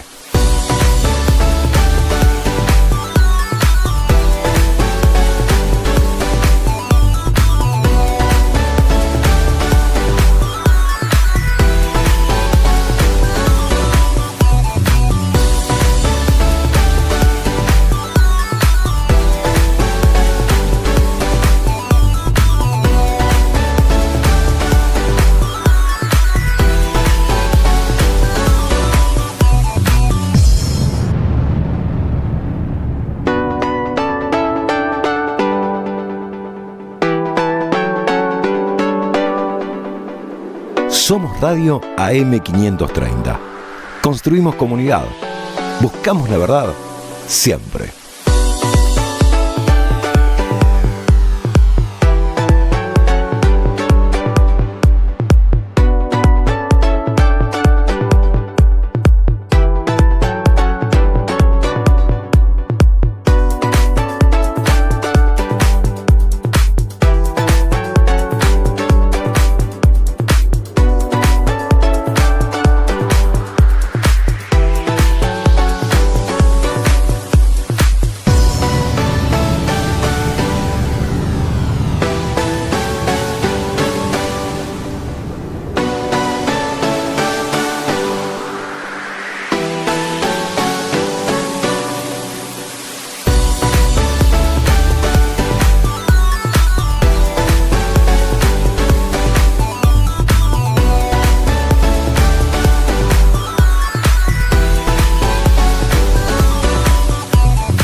Seguí a la Radio de las Madres por YouTube.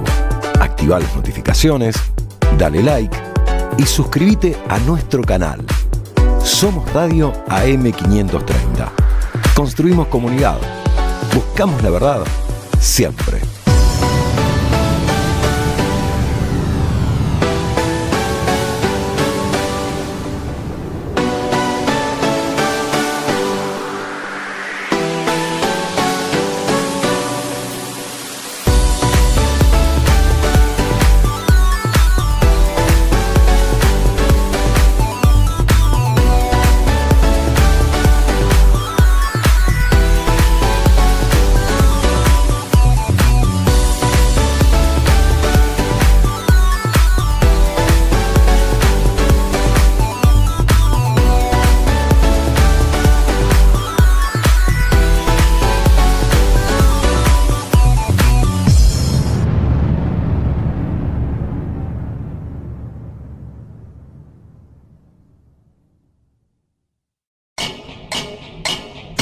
Seguí a la Radio de las Madres por YouTube.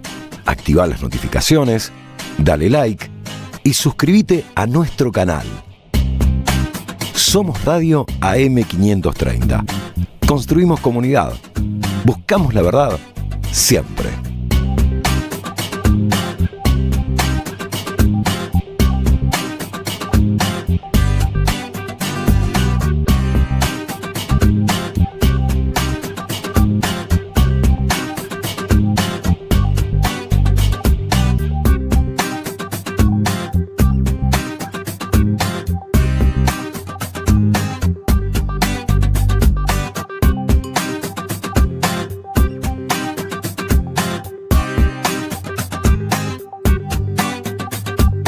Seguí a la Radio de las Madres por YouTube. Activá las notificaciones, dale like y suscríbete a nuestro canal. Somos Radio AM530. Construimos comunidad. Buscamos la verdad siempre.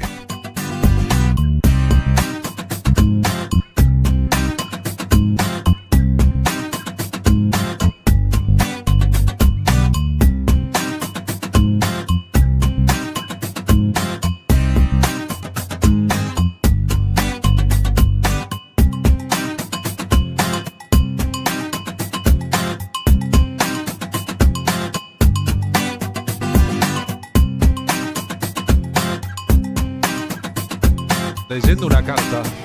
Qué lindo. Una carta de un oyente de la radio. Sí. El género epistolar, cómo me gusta el género epistolar. Me encantaba escribir cartas. Este es del oyente Walter Fernández. La vigencia histórica del peronismo.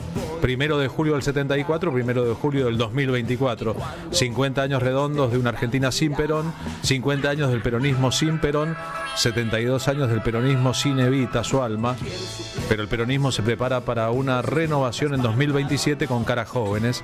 Axel Kicillof y Juan Grabois, dice él. Y bueno, dice unas cosas hermosas sobre el programa. Gracias, Walter.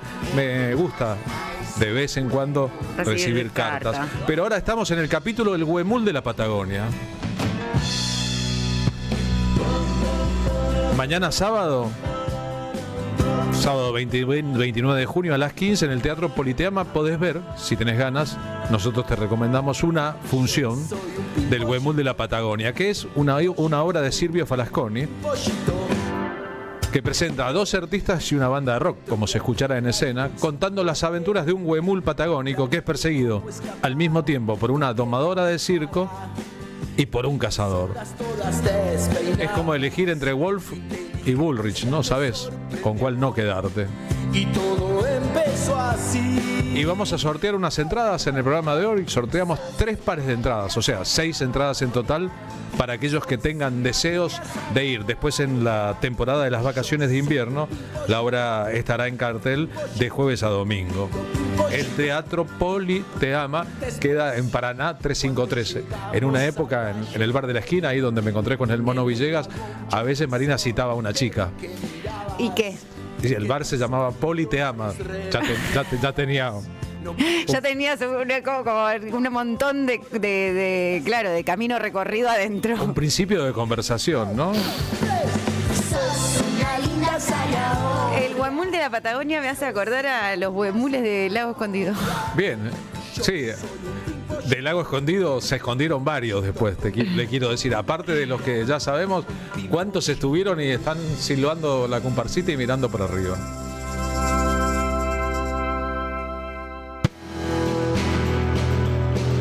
La mañana ya pasó con sus urgencias. Ahora bajamos un cambio.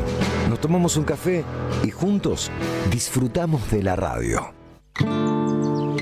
Se nota que el separador lo escribí yo, ¿no? Porque eso de nos tomamos un café, acabo de hablar del café y me di cuenta que recién publiqué a 2 personas tomando café en Instagram. Soy cafeinómano. Y yo me publiqué en un videito tomando un café con Perón y agarrándole las manos. Ojalá las tuviera, ¿no? ¿En qué lugar?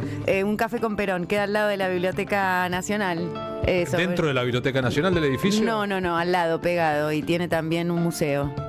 Un café con Perón se llama. Qué bueno, claro, es recontra temático. Perón, hay muchísimos cafés y restaurantes en Buenos Aires vinculados a eso. Vi que Perón inauguró en Madrid también, ¿no? Qué bueno. Y en Córdoba también. Mira vos. Y nuestro compañero Julián Saúl toca en Perón ahora a la vereda.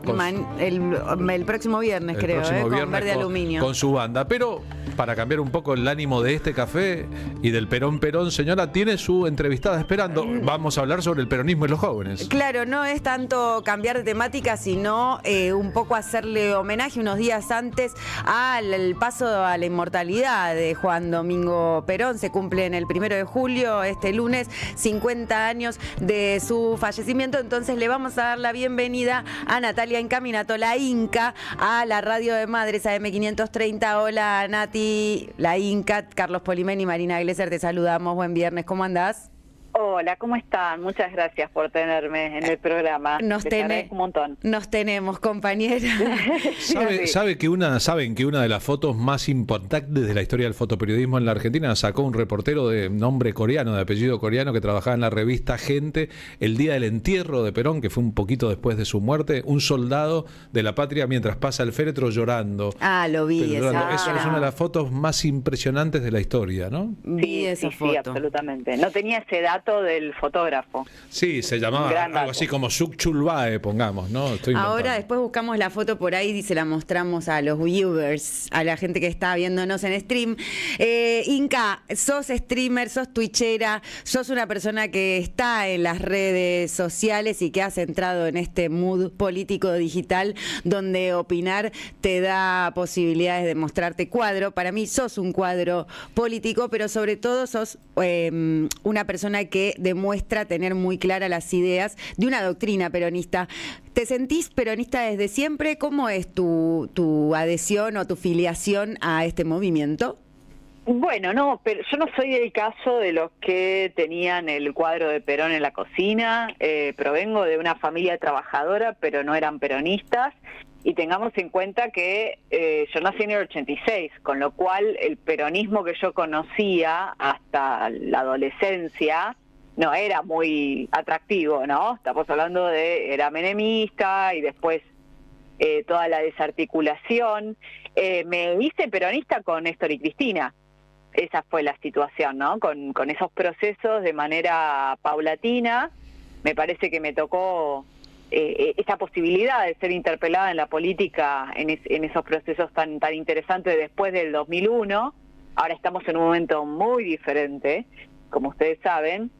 Y fue así, fue también paulatino, porque fue participar de una manera muy intensa, con un montón de discusiones. En un momento me acuerdo que estaba muy de moda, que era una posición el apoyo crítico. No sé si ustedes se acuerdan, el apoyo crítico. Sí, entonces yo estaba muy en el apoyo crítica, ¿viste? Pero a la vez entrando en los textos fundamentales del primer peronismo, en sus figuras, en su historia, que fue todo un proceso también de estudio. Claro. Yo cursé letras, esa es mi formación, y ahí uno, podía entrar, y es mi manera fundamental de entrar en el peronismo, además de la participación política en esos años, de la llamada década ganada. Pero bueno, también fue un momento de estudiar, ¿no? De estudiar, porque generacionalmente yo no había vivido nada de eso, todo lo contrario, había vivido un peronismo que iba a contrapelo en términos económicos y culturales de lo que era el peronismo. Claro, ahí encontramos la foto y la estamos proporcionando en nuestra transmisión de streaming. Esa es la foto de la que hablamos, el dolor popular intenso y real de mucha gente. El fotógrafo, mi memoria a veces es impresionante, se llama Ki Chulbae, dije recién. Qué grande, ¿te acordabas del nombre del fotógrafo? Y eso que es coreano. La sacó para la revista Gente, luego la foto dio la vuelta al mundo, ¿no?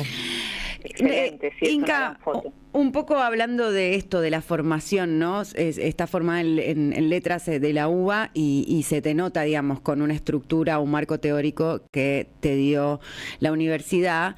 Me preguntaba si cuando vos decís, este momento es completamente distinto, hablabas de los procesos gubernamentales de Néstor y Cristina como una década ganada, y recién hablábamos con un diputado, Leandro Santoro, y vemos un poco de oscuridad dentro de lo que es el el ámbito de la representatividad política democrática y un pueblo bastante insatisfecho. Hasta hace un tiempo lo veía mucho más enojado, ahora lo veo más desazón, triste. ¿Cómo te posicionás? Digo, porque más allá de ser del campo nacional y popular y de proponer un pensamiento crítico, el libro de Peronismo para la Juventud, de aportar ideas a la construcción, hoy por hoy, ¿cómo ves esto sintiéndote parte de la sociedad?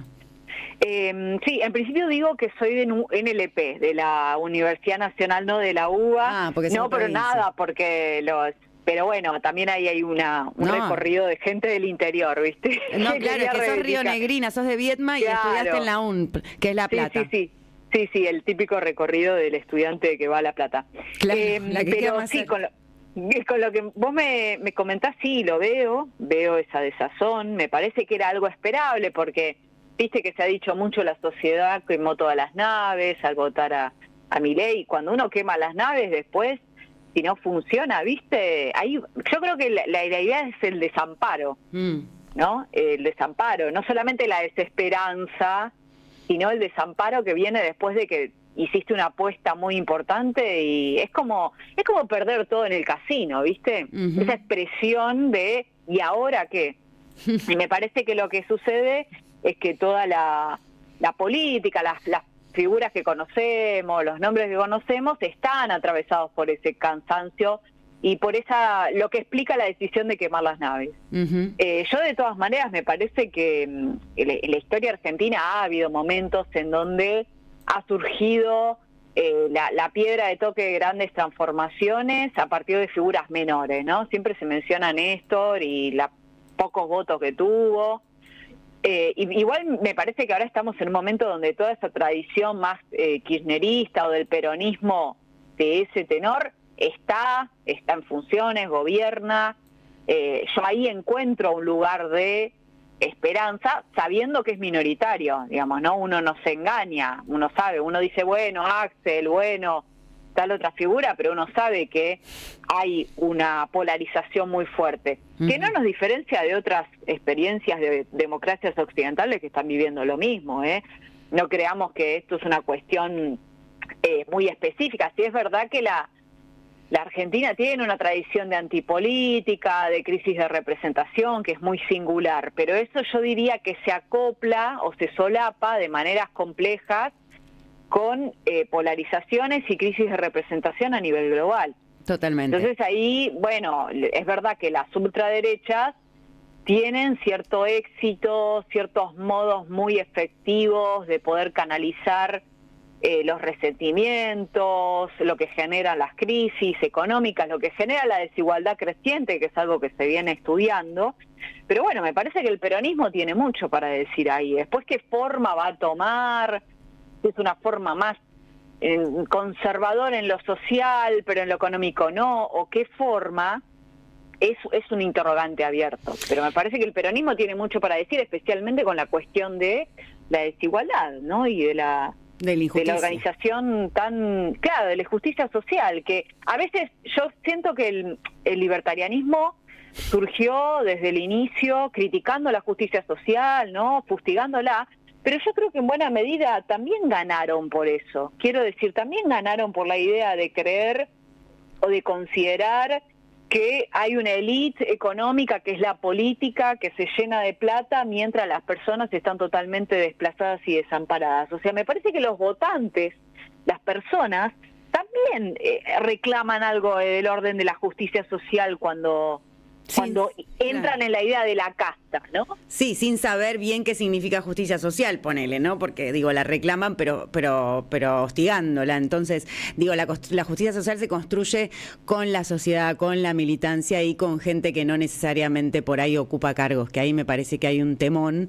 Te escuchaba recién, el peronismo se expresa, el peronismo dice, pero ¿cómo hace el peronismo para dejar de decir y empezar a hacer, ¿no? Y que las cosas se muestren en los actos, en los hechos, y no tanto en el biribiri y en el bla, bla, bla.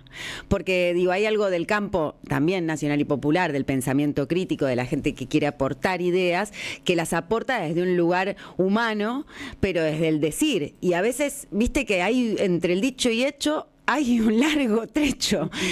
Los que tienen la capacidad de ejecutar y de poder hacer y de llevar algo en la práctica y de ser pragmáticos y de poder proponer, pero en el momento que estás demostrando que hay, y otros que están, todos son vectores todo el tiempo de no, porque esto, porque yo pienso esto, y te mandan el mensajito y están todo el tiempo en lo que se llama la denominada rosca. Un poco quería charlar con vos esta tarde. El lunes se cumplen 50 años sin la figura específica de Juan Domingo Perón. Ya no sé cuánto queda de la historicidad, digamos, de poder reparar en la historia, de construir memoria colectivamente, de si los pibes y pibas, nuestros pibes y pibas, a las que vos les escribiste Peronismo para la Juventud, están interesados en saber lo que fue el movimiento peronista, si se entiende que ese movimiento cambió la vida de nuestro país generando un estado de bienestar, que es aquello que estas prolíficas políticas que llevan casi una década se fagocitaron. Y te pregunto sinceramente a vos como mujer, dentro del poco espacio que nos dan a nuestro género dentro de las construcciones políticas, ¿cómo te plantearías si mañana alguien viene y te dice, bueno, Inca, te necesitamos para la construcción? Bueno, lo último no, pero por una cuestión de que yo no considero que esté para esa capacidad, y me parece que lo que yo hago es tratar de justamente apuntalar y hablar bien y defender y hacer eco, ¿no? O ampliar la voz de aquellos dirigentes y militantes que yo valoro, y que hay gente en los equipos de Kicillof, gente en la Cámpora, siempre en el orden del kirchnerismo, ¿no? Porque es lo que a mí, la versión del peronismo que más me interpeló y que más pero no, bueno, por ahí puede haber gente que no sea del kirchnerismo, que también, no sé, bueno, hay un claro, bueno, hay un Frente Patria Grande, hay un pejotismo a transformar. Claro. Digo, porque Claro, tampoco por se vas a eso. dejar del lado de la herramienta electoral, que es una herramienta electoral, pero que es un partido, y que cuando una democracia está débil hay que fortalecer el sistema de partidos, que hay un PJ. Absolutamente, absolutamente. Por eso mi rol es más de eso, es ir detrás de los militantes y de los que tienen cargos y defender sus posturas a partir también de un poco de darle un poco de volumen teórico o específico. A mí me interesa mucho la divulgación científica y disciplinar, como si eso puede servir para robustecer de algunos elementos de verdad lo que hacen nuestros representantes y los militantes, que son los que verdaderamente importan. Yo creo que lo que también pasa en este momento, y que el libertarianismo es la expresión más clara de eso, es que estamos en una nueva ola de política espectáculo en tiempos de algoritmos, que antes era en la televisión, ahora en las plataformas. Entonces se le pone mucho peso ahí. Si uno piensa, bueno, Milei era un tipo al que le invitaban a la televisión, que hablaba, que no tenía ningún armado, que no tenía territorio y que ahora está gobernando, bueno, la tentación de pensar que ese es el nuevo paradigma está ahí, a la mano. Y en un punto es verdad, porque las transformaciones son reales. Pero bueno, yo sí considero que es todo en su justa medida y armoniosamente. Por un lado, tienen que estar las personas que narran, que hablan, que proponen una mirada o un relato sobre lo que es el peronismo, y también toda esa zona que es efectivamente gobernar, gestionar, que es mucho más gris, que no es algo tan viralizable, ¿viste? O que no tiene que ver con la lógica del espectáculo, que tiene que ver con otras lógicas que son absolutamente necesarias para resolverle la vida a la gente. Entonces, si nosotros creemos que todo lo figura del peronismo tiene que ser showman, sí, pero no me digan resolverle la vida a la gente, no me lo digan más. Pero bueno, no me lo digan más. Ese es un fenómeno que empezó a desarrollarse a partir de la comprensión que tuvo del poder de la televisión Carlos Menem en los años 90. Él fue el que se metió como una figura del espectáculo en la televisión y terminó gobernando la Argentina. Por eso es que Milei tanto lo cita y tanto lo quiere, y tal vez es inconscientemente como un émulo de esa figura del señor de La Rioja, terminó siendo presidente de la Argentina. Es interesante también ver que la derecha o el poder libertario, todo eso junto, comprendió antes el poder de la tecnología, de las redes sociales, que el campo de lo nacional y popular. El kirchnerismo en particular siempre tuvo como una debilidad en el asunto del tratamiento de los temas mediáticos, bajo la teoría de Cristina Fernández de Kirchner, de que ella o quien fuere puede saltar por sobre el vallado de los medios de comunicación e impactar directamente en la gente cada vez que se lo propone. ¿Cómo ves este asunto de la tecnologización y digitalización de la película, de la política, en la que la derecha fue innovadora, si se quiere. Sí, esto me parece que lo que decís vos tiene muchos elementos de verdad, diría que es así, porque ya había pasado con el macrismo y con Cambridge Analytica y con Durán Barba, que está bien, después cuando las cosas no funcionan eso se desgrana, ¿vieron? Y que queda medio envejecido, pero también es verdad que eso generó un antecedente obligado, porque no hay que olvidar que Santiago Caputo, que es medio el arquitecto de todo esto que estamos hablando, de La Libertad Avanza, trabajó en los equipos de Durán Barba. Entonces hay una continuidad ahí, hay una continuidad en entender el poder de los algoritmos. Y es verdad que al peronismo en general, diría yo, le cuesta eso, ¿no? Le cuesta poder ahí configurar, o en todo caso, no le costó en los inicios de la década ganada, en el final, en el tramo final, porque la verdad que hubo muchos tuiteros K, blogueros K, que después terminaron teniendo funciones. Lo que yo creo que esa posibilidad tan vital que tenía el kirchnerismo de interpelar jóvenes que hablen en redes, ¿no? Y que puedan contraponer el discurso hegemónico de Clarín y todas esas cosas que han sido tan reiteradas, envejeció, ¿no? Entonces ahora estamos todos como viejos, ¿no? Esa camada que era más vital viejos, y empezaron a emerger tuiteros, youtubers, obviamente apuntalados por la nueva derecha norteamericana, porque todos robaron formatos y modos de intervención de ahí, es medio de manual, no hay grandes innovaciones, pero que son libertarios, ¿no? Entonces el peronismo quedó ahí medio en un desfasaje. ¿Y no se puede ayornar? ¿No se puede ayornar? Y sí, yo creo que hay un montón de señales en que eso sucede. Después a uno le puede gustar más o menos, parecer como un poco, no sé, pero existe, digo, hay un montón de figuras influencers peronistas que les va bastante bien, medios montados, muy vinculados con la lógica de las plataformas, que son peronistas, kirchneristas, digo, lo que pasa que, bueno, es muy notorio la importancia que tuvo los youtubers y todo este universo y los tuiteros libertarios, pero eso fue en un punto manejado y apuntalado por algunas fundaciones y ahora está apuntalado desde el gobierno, pero también tuvo mucha espontaneidad porque es eso lo que culturalmente comenzó a funcionar en Internet, el neoconservadurismo que impactó, como suele pasar en Argentina, con 4 años o 3 años de delay. La pospandemia fue eso, fue un momento de importación muy intensa de cosas que uno ya había visto en el YouTube o en Twitter yankee. Esas subculturas de Internet tan neoconservadoras, tan contraculturales en un punto, porque no era algo generalizado. No la vimos, la vieron algunos, pero yo la vi. Fue subestimado, subestimado porque se decía, bueno, esto es demasiado circense, no va a crecer. El peronismo trató incluso de instrumentalizar a los libertarios para sacarle votos a los macristas. Ese era el nivel de falopa. Ahí hay un punto. ¡Qué falopa! Hay un punto interesantísimo, ¿no? De qué manera el trabajo de un sector del peronismo fue apuntalar a Milei, incluso con cuadros políticos. Daniel Scioli lo expresa hoy recontra bien como una forma de contrarrestar el poder de Macri, y como tantas otras experiencias esto salió mal. En todo lo que está pasando también, y por último, como sos egresada de letras, conocerás La Guerra del Cerdo de Adolfo Bioy Casares. Hay como una imputación a la casta, a los viejos, a los mayores de edad, como si hubiera una juvenilandia en la Argentina que pudiera reflejar mejor las ansias de la sociedad que los que ya tienen una experiencia de la vida, como un desprecio por los adultos y mayores.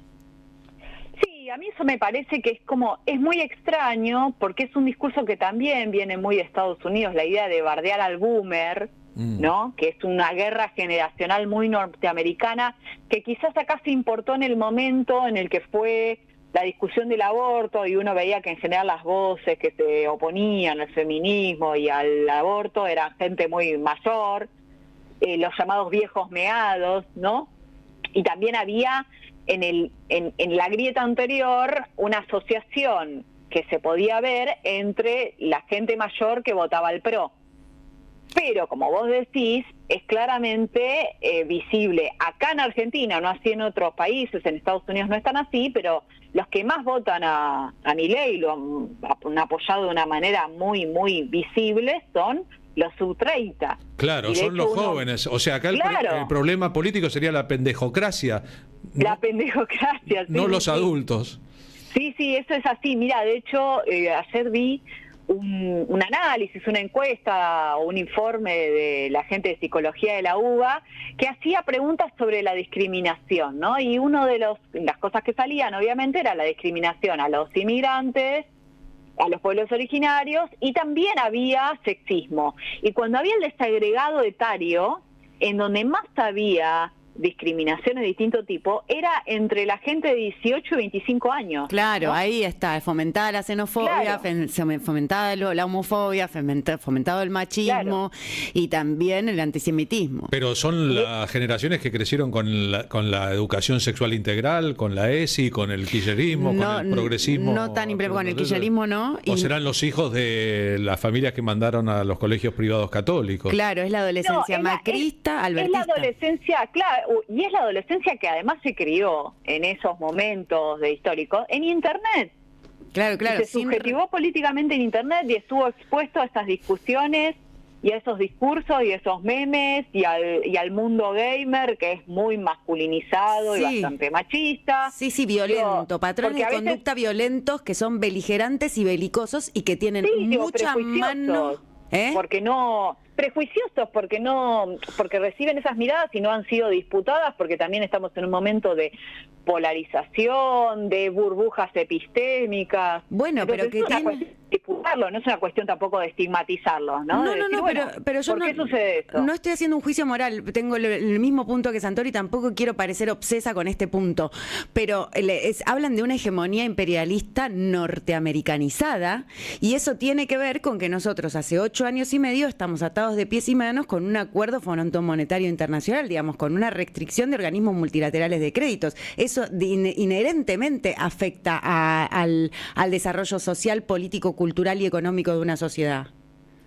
Sí, yo creo que es eso, también son otros procesos culturales que por ahí tienen otras temporalidades y coordenadas y que tiene que ver con el salto tecnológico y cultural que implica estar todo el tiempo conectado, ¿no? O sea, ahí la diferencia entre una persona que tiene entre 35 y 40 y una persona que tiene 18 es brutal, porque ya no es solamente estar en internet para boludear, para, no sé, las cosas que hacíamos nosotros. Es ser cooptado. Te subjetivás políticamente porque ahí podés conocer gente, podés tener una sexualidad, podés consumir política. Digo, fíjate, ¿por qué le da tanta bola este gobierno a Twitter, a los algoritmos, a Twitch, a YouTube? Porque la gente está mucho tiempo ahí. Y se informa y vive y forma comunidades. No, y sobre todo hay una burbuja financiera enorme, digamos, y está digitalizada la economía. Así que es por ahí, en ese sentido, hay que enchufar peronismo tecnológico y digital y poder perpetrar una nueva doctrina peronista que por lo menos nos vuelva un poco más empáticos, solidarios y volver a poder trabajar esta amplitud y desprejuiciamiento, ¿no?, que traen todos estos algoritmos. Sí, eso es lo fundamental, poder disputar algunas cosas que se convirtieron en sentido común, esta demonización de la justicia social y después cosas más concretas, económicas o de visiones de mundo, conspiranoias que también se han instalado, toda la crítica al pensamiento científico que es tremenda, ¿no? Sí. Me parece que sí, efectivamente lo que pasa, y esto ha sido estudiado, también hay algunos documentales que demuestran que en general en las plataformas lo que más se viraliza es el fake.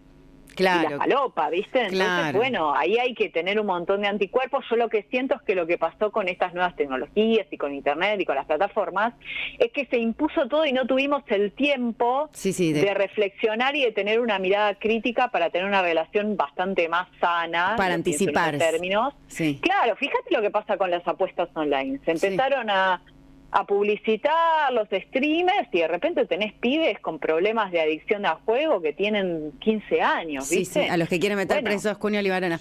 Bueno, Inca, tenemos que ir cerrando porque tenemos que continuar con el programa y me quedaría charlando toda la tarde. Te quiero agradecer este rato que charlaste con nosotros. A los que están escuchando pueden encontrar a Inca en sus redes, @lainca, en YouTube IncaTube y en Twitch Inca del Pueblo. Che, muchas gracias. Muchas gracias a ustedes, un placer y un gusto. Un beso muy grande y estamos al habla.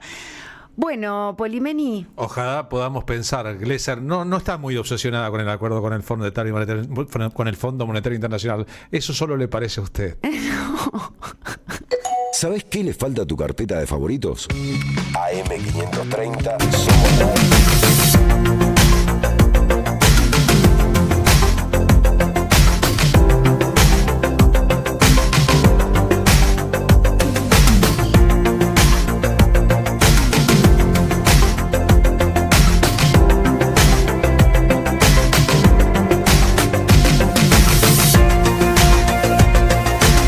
Seguí a la Radio de las Madres por YouTube, activá las notificaciones, dale like y suscríbete a nuestro canal. Somos Radio AM530. Construimos comunidad. Buscamos la verdad siempre.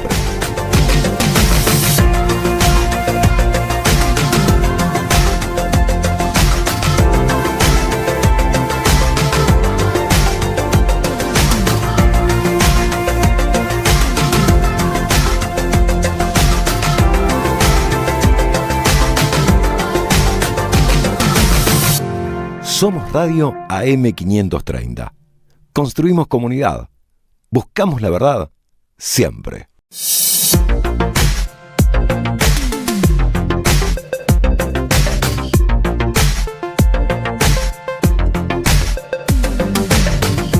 Seguí a la Radio de las Madres por YouTube. Activá las notificaciones, dale like y suscríbete a nuestro canal. Somos Radio AM530. Construimos comunidad. Buscamos la verdad siempre.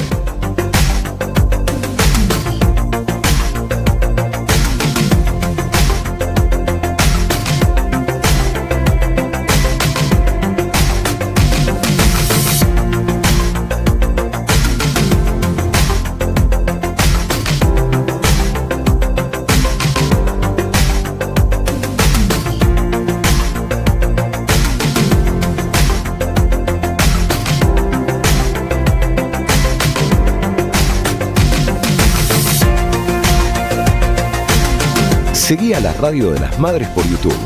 Activá las notificaciones, dale like y suscríbete a nuestro canal. Somos Radio AM530. Construimos comunidad. Buscamos la verdad siempre.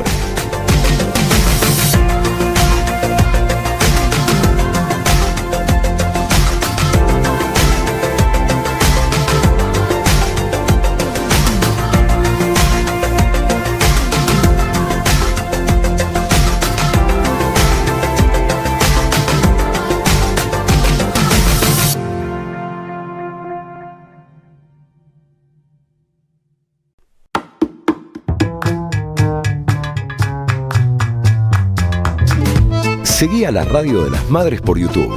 Activá las notificaciones, dale like y suscríbete a nuestro canal. Somos Radio AM530. Construimos comunidad.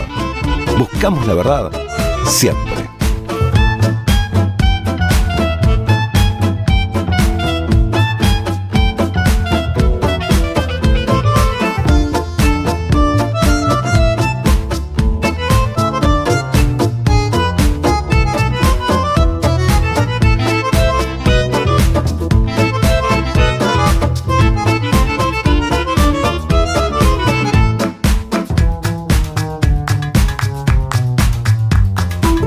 Seguí a la Radio de las Madres por YouTube. Activá las notificaciones, dale like y suscríbete a nuestro canal. Somos Radio AM530. Construimos comunidad. Buscamos la verdad siempre.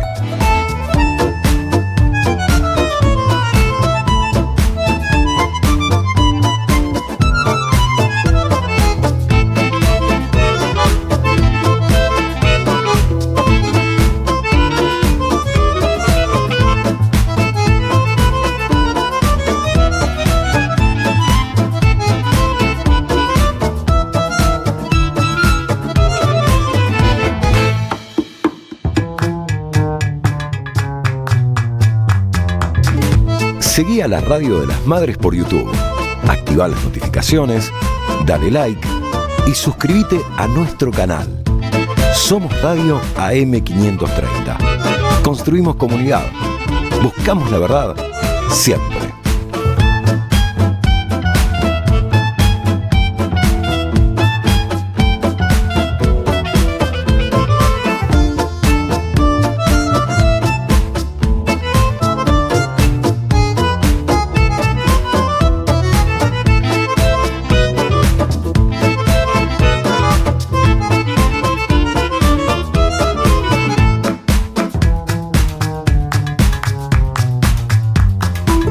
Seguí a la Radio de las Madres por YouTube. Activá las notificaciones, dale like y suscríbete a nuestro canal. Somos Radio AM530. Construimos comunidad. Buscamos la verdad siempre.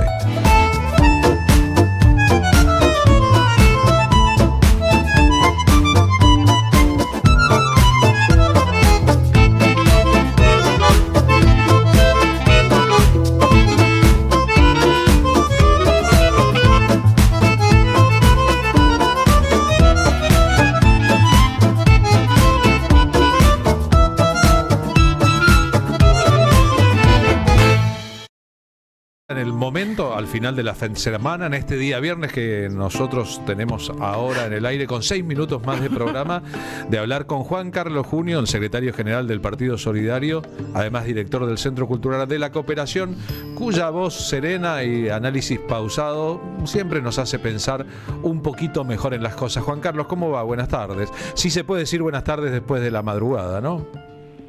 Sí, efectivamente, sí. Bueno, mira, me llamó la atención las declaraciones de hoy, tempraneras, de que el gobierno nacional, particularmente el presidente de la Nación, se vienen 100 nuevas desregulaciones, lo cual me lleva a pensar que van a ser ahora los diputados, muy particularmente los amigables, ya que quizás pensaron que entregando derechos sociales y riquezas naturales, como se hizo con la ley Ómnibus, más allá de todo lo que fue quedando en el camino a lo largo de 6 meses, el monstruo se iba a saciar.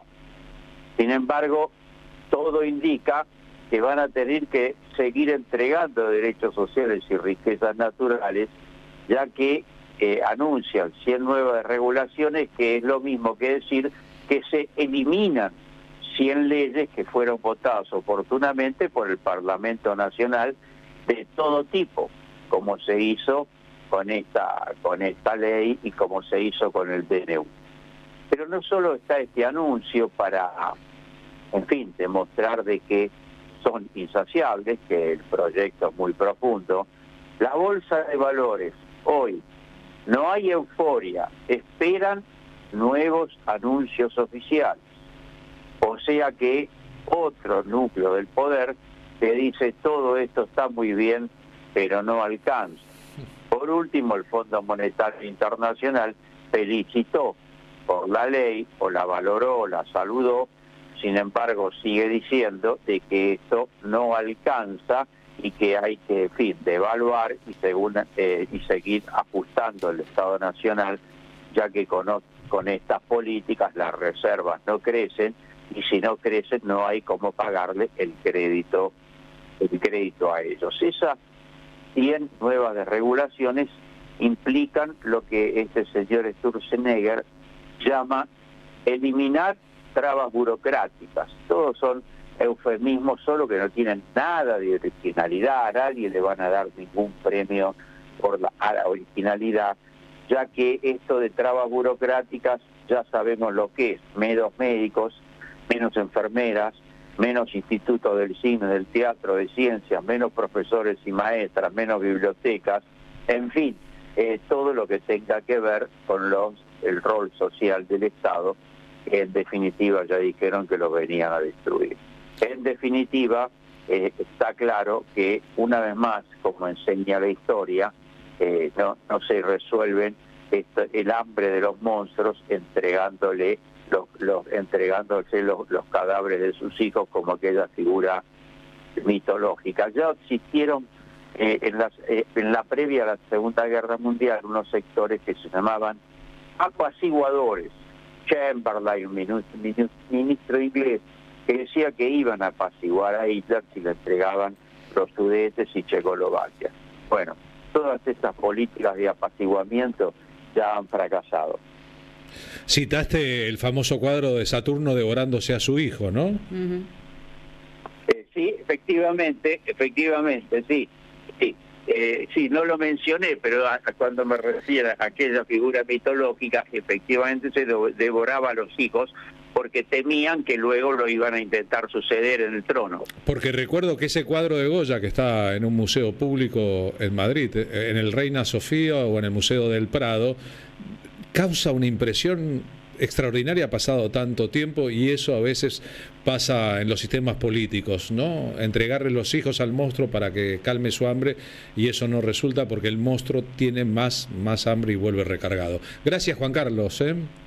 Hasta pronto, Carlos, que te vaya bien. Juan Carlos Junio, diputado nacional con mandato cumplido, que nos ayuda a pensar en esta era distópica, en las cosas que pasan en la Argentina. Hablando de las cosas buenas que pasan, se ganaron las entradas para ir mañana al teatro a ver el Huemul de la Patagonia, porque estaban escuchando el programa y participaron Lidia, DNI terminado en 839, Estela Maris, DNI terminado en 011, y Edith Flamingo, DNI terminado en 141. Edith Fiamingo.